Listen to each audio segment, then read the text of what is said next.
Nós somos igreja sozinhos? Eu sou igreja sozinho? Ou a igreja é o ajuntamento? O que a Bíblia fala? Bom, resumidamente, eu vou trazer aqui para vocês a fala de principalmente três aqui, pessoas muito importantes dentro do meio teológico.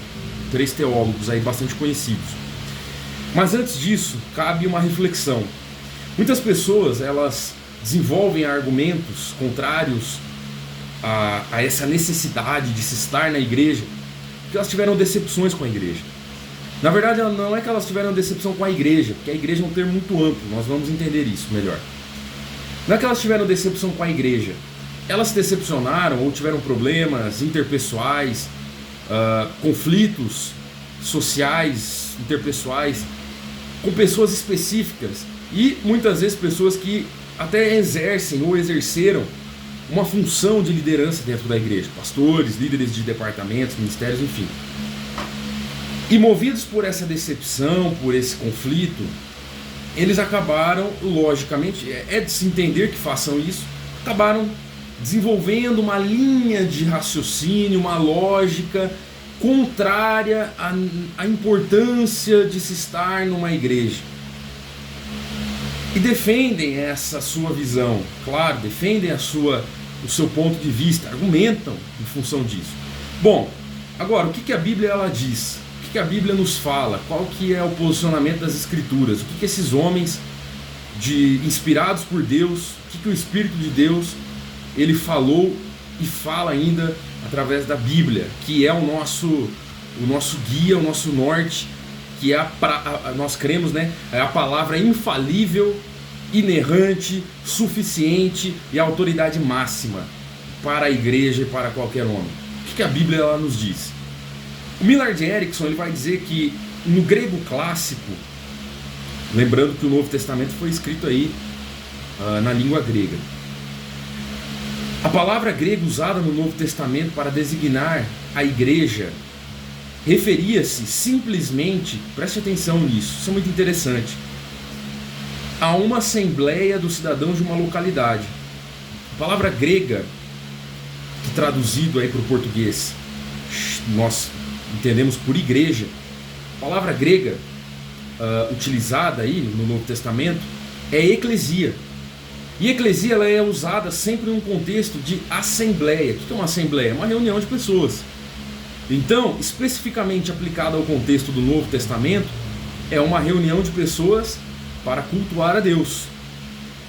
Então, eclesia, utilizada no Novo Testamento, tem esse fundo, esse pano de fundo, esse contexto. Uma assembleia de pessoas numa dada localidade. O equivalente mais próximo a essa palavra, lá no Antigo Testamento, nós também precisamos olhar para o Antigo Testamento, é a palavra hebraica kahal, que não é tanto uma especificação dos membros estarem ali numa assembleia reunidos, mas uma designação do ato de se reunir. Então não é exatamente a assembleia, mas o ato deles se agruparem. Esse é o sentido dessa palavra. Porém, por ser muito similar, acabou se tornando equivalente. Isso é o Millard Erickson que diz. Agora vamos lá para o Wayne Grudem. O que ele fala? A palavra grega eclesia, que é traduzida por igreja no Novo Testamento, é a palavra que a Septuaginta é a tradução do Antigo Testamento para a língua grega, mais usa para traduzir o termo hebraico do Antigo Testamento, kahal, que é traduzido por congregação ou assembleia do povo de Deus. Eclesia é a tradução de kahal, assembleia, 69 vezes na Septuaginta. Então, praticamente assim, indiscutível. O segundo termo mais usado na tradução é sinagogue, que significa sinagoga ou reunião, lugar de reunião. Isso aparece também 37 vezes. A palavra grega eclesia, traduzida por igreja no Novo Testamento, significa, de acordo aqui com o estudo de Wayne Grudem, simplesmente assembleia. Bom, não sou eu que estou falando. Aqui nós temos duas pessoas que são referência dentro da área teológica para as igrejas, e obviamente isso também é, apesar de eu ter trazido só esses dois, eles são consenso, né? Essas definições são consenso, esses estudos são consenso. Claro, uma ou outra voz ali destoa, mas sem comprovação, sem embasamento referencial, sem referencial concreto. Então é consenso de que a palavra igreja, ela não se refere em momento algum a uma pessoa. Eu não posso falar que eu sou igreja, porque isso não tem base. Não tem base no Novo Testamento, não tem base no Antigo Testamento, não é bíblico. É algo muito acolhedor, né? É muito gostoso nós falarmos isso. Eu sou igreja, mas eu não sou igreja. Eu sou membro de uma igreja. O apóstolo Paulo, lá na carta aos Coríntios, ele usa inclusive essa analogia do corpo. Ele diz que a igreja é o corpo. A cabeça, aquele que comanda o corpo, é Jesus. E o corpo, sendo a igreja, é constituída de vários membros. Então eu não sou igreja, eu sou membro de um corpo. Eu só estou completo se eu estou ligado ao corpo. Essa é a ideia do apóstolo Paulo. Mas vamos lá.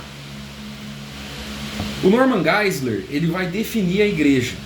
E ele define dessa forma. O que é a igreja? É uma assembleia de crentes unidos ao corpo espiritual de Cristo, pelo Espírito Santo. 1 Coríntios 12, 13, vou dar aqui as referências que ele utilizou. No momento da regeneração, Tito 3, do 3 ao 7. Quando individualmente colocam a sua fé no Senhor Jesus como seu Salvador, Atos 16, 31. Ainda na terra, os cristãos fariam parte de um grupo local de congregados, olha só, que se encontrava regularmente, Hebreus 10, 25. O escritor lá da carta aos Hebreus diz que não era interessante, não era correto eles deixarem de congregar. Eles precisavam congregar, precisavam se reunir para cultuar a Deus. Então esse grupo ele se encontra regularmente, Hebreus 10, 25. Em 3 motivos o Norman Geisler ele vai descrever aqui pra gente. Para a edificação, para edificarmos uns aos outros, corrigirmos em amor uns aos outros, disciplinarmos em amor uns aos outros. Aí o apóstolo Paulo vai falar para Timóteo que a palavra ela é boa para você corrigir, para você ensinar, para você instruir em justiça. Então, para a edificação, Efésios 4:12, para a adoração, João 4:24, e para a participação nas ordenanças, né? O batismo e a ceia do Senhor. E aquele que crer será batizado, né? Aquele que crer e for batizado será salvo. Jesus ele fala, né? Para ser salvo não é... Aqui é uma outra questão, né? Para ser salvo não há a necessidade do batismo. Porque, por exemplo, se a pessoa aceita Jesus no leito de morte, como que ela vai se batizar? Então, mas aquele que é batizado, aquele que crê em Jesus, ele deseja o batismo. E se for viável, possível, ele vai levar isso adiante, essa ideia, e ele vai se batizar. A este grupo, Paulo destinou a maioria de suas epístolas. Como, por exemplo, abre aspas, a igreja de Deus que está em Corinto, fecha aspas, 1 Coríntios 1, 2. Isso é o que o Norman Geisler fala.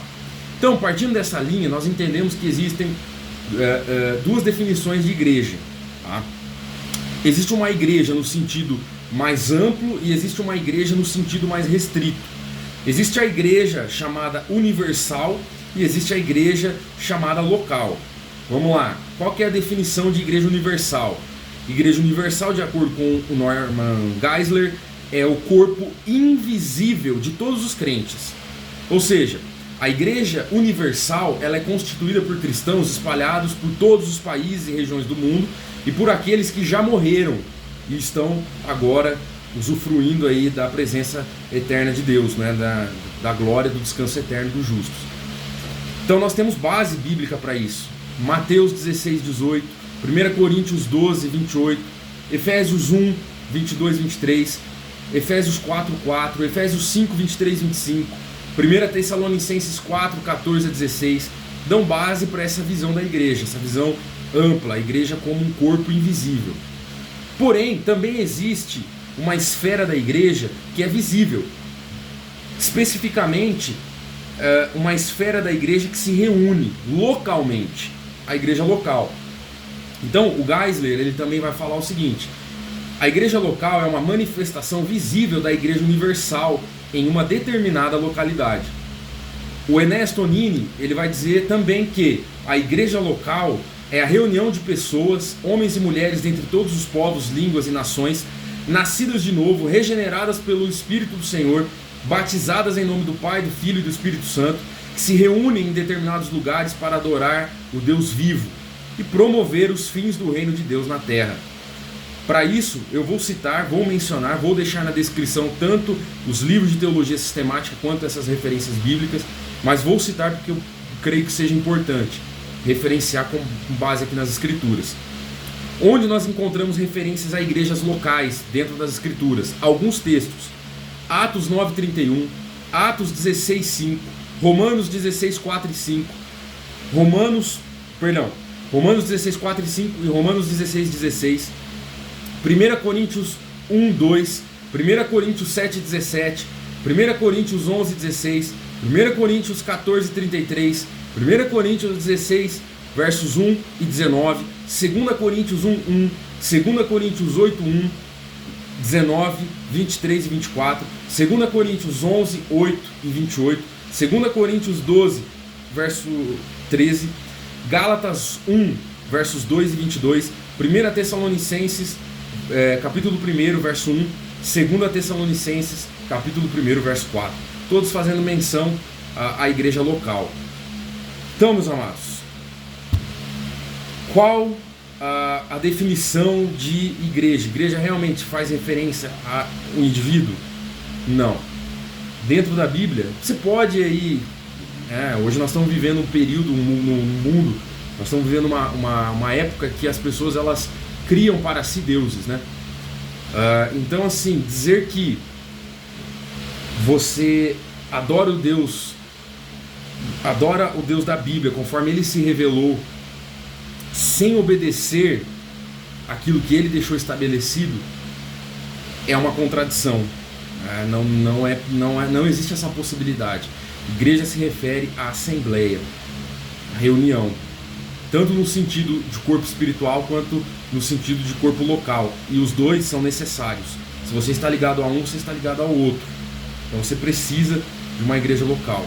Se você teve problemas com alguém em relação à igreja local, aconselho você a orar a Deus em relação a isso e a procurar uma igreja, procurar um pastor, enfim, mesmo que seja essa igreja que você teve problema, para você tentar se resolver, ou a dar continuidade na sua vida com o Senhor em uma outra localidade, em uma outra igreja. Porque nós vimos dentro das Escrituras que não é possível servir a Deus sem estar membrado ao corpo espiritual e também ao corpo físico, à assembleia, à reunião dos crentes em Jesus.